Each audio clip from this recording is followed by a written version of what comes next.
तर hi hello friends, कशा आहात सर्व? मजेत ना? तर चला, गुड मॉर्निंग. माझी छान अशी आंघोळ वगैरे आवरून झालेली होती आणि म्हटलं चला आंघोळ वगैरे, कसं आहे ना, सकाळी सकाळी किती छान मूड असतो ना आपला, मस्त असं प्रसन्न वातावरण पण असतं. इतकं छान वाटतं ना अक्षरशः सकाळी सकाळी उठल्यानंतर देवपूजा वगैरे केल्यावर तर एकच नंबर वाटतं. मग चला म्हटलं छान अशी देवपूजा वगैरे आटपून घेऊया आणि मस्त अशी देवपूजा वगैरे आटपून घेतलेली होती मी. आणि मग नंतर मी तुम्हाला नेहमीच सांगत असते की मी आधी स्वयंपाकाच्या आधी कसं आहे ना नाही कॉल करतच असते की बा स्वयंपाकात बनवायचं काय. कसं आहे ना, कधी कधी मला जी भाजी आवडते ती त्यांना आवडत नाही, त्यांना जी आवडते ती मला आवडत नाही. मग त्याच्यामुळे आमच्या घरामध्ये तीनच म्हणजे मेंबर आहेत आणि 3 मेंबरच्या 3 भाज्या असतात एखाद्या वेळेस, तर माहिती आहे का, म्हणजे इतकं आहे आमच्या इथं. म्हणजे तिघांची 3 करावं लागतात कधी कधी मला, तर म्हणजे कधी कधी खूप कामं असतात. तर मग अहोंना मी असा कॉल केलेला की भाजी काय करायची, तर ते बोलले माझ्यासाठी तर आलूची भाजी कर. म्हटलं ठीक आहे. मग म्हटलं चला आलूची भाजी वगैरे करून घेऊया. तर आलूची भाजी वगैरे मस्त अशी करून घेतलेली होती. नंतर मग माझा चहा घ्यायचा राहिला होता. तर चला म्हटलं चहा वगैरे पण आपण करून टाकूया पटापट. कसं आहे ना, सकाळी सकाळी तर मी तुम्हाला नेहमीच सांगते ना की मी सकाळी शक्यतो चहा घेतच नाही. मग नंतर म्हटलं चला, एक साईड मस्त भाजी होत होती माझी आणि एक साईड चहा.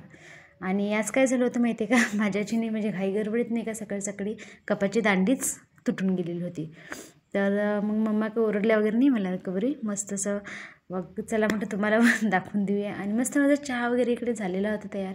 तर चला म्हटलं मस्त असा चहा वगैरे आपण एन्जॉय करूया, नाही का. तर चला फ्रेंड्स, या चहा घ्यायला तुम्ही पण. आणि मग नंतर आलूची भाजी केल्यानंतर मला माझ्यासाठी मस्त असा मेथीची भाजी करायची होती. तर चला म्हटलं, सुकी मेथीची भाजी नाही का खूप छान लागते. आणि या हिवाळ्याच्या दिवसात तर मला इतकं आवडतं मस्त भाकरी, मेथीची भाजी असं खायला. आणि भाकरी तर माझी खूप फेवरेट आहे माहिती आहे. चपातीपेक्षा पण मला भाकरी का आवडते, तर मला म्हणजे कसं ते पचनाला पण एकदम म्हणजे छान असते नाही का, सोपी असते. आणि पोळीचं किती म्हटलं तर ना, चपाती खाल्ल्यानंतर नाही का असं पोट म्हणजे असं फुगलेलं वाटतं नाही का. त्याच्यामुळे मग म्हटलं चला मेथीची भाजी पण करून घेऊया पटापट. आणि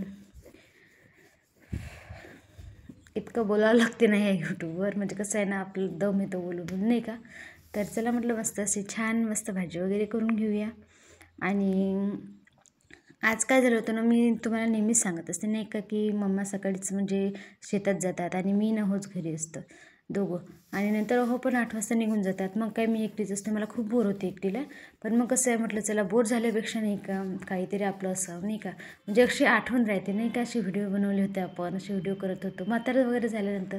तर चला म्हटलं तर त्याची सुरुवात आपण आजपासूनच करूया. तर व्हिडिओ तर मी खूप दिवसाची बनवत होती, पण मी फेस दाखवलाच नव्हता माहिती आहे का.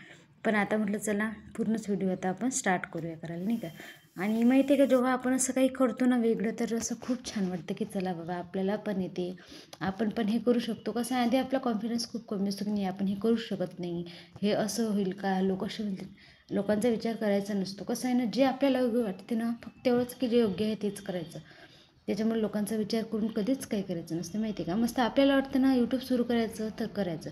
आपल्याला वाटतं मस्त इंस्टाग्राम व्हिडिओ बनवायचे, आपल्याकडे वेळ नसतो, म्हणजे वेळ असतो एखाद्या वेळेस नसतो, तर आपल्याला जे हवं ते करायचं. फक्त एवढंच लक्षात ठेवायचं की कोणाचं मन दुखवलं गेलं नाही पाहिजे, कसं आहे कोणाला हर्ट झालं नाही पाहिजे, बरोबर आहे ना. आणि तसं पण मी तर जे मला योग्य वाटतं तेच करते, बरोबर आहे. तर चला मस्त असे सर्व कामं माझी आटपून घेतली होती मी. आणि स्वयंपाक वगैरे बनवून मस्तपैकी असं चकाचक झाडून वगैरे घेतलेलं होतं. कसं आहे, मी डेली सांगते मला की मी सगळं म्हणजे स्वच्छ करत असते घर वगैरे. तर चला भेटूया नेक्स्ट व्हिडिओमध्ये फ्रेंड्स, बाय.